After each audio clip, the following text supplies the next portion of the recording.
Pied au plancher, Mohamed va vite, mais c'est pour la bonne cause. Depuis maintenant une semaine, il donne eau et nourriture aux réfugiés qui franchissent le poste frontière de Rajdir en Tunisie. Depuis le début de la révolte libyenne, plus de 110 000 migrants ont traversé cette frontière. Alors pour ce jeune étudiant de 21 ans, pas de doute, il fallait faire quelque chose. C'est des humains quand même, il faut les aider, il faut donner une chose, il faut faire le moins de gestes. Comme lui, une vingtaine de volontaires de la petite commune de Msaken, à plus de 400 km de là, sont venus prêter main forte aux ONG. Parmi eux, Hamda est l'un des plus motivés. Pourtant, Hamda a 88 ans. Dès 7 h du matin à son poste, il promet de rester jusqu'au départ du dernier réfugié.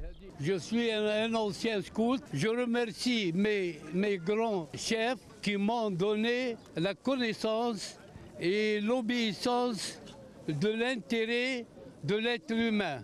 Quelle que soit sa nationalité, quelle que soit sa race, quelle que soit sa religion. Ces bénévoles ont de quoi tenir pendant encore plusieurs semaines. Dans des tentes et des bâtiments prêtés par les autorités, ils entassent couvertures, matelas, eau, lait, couches et autres denrées alimentaires. Tous ces produits ont été apportés par les Tunisiens qui ont répondu aux appels aux dons.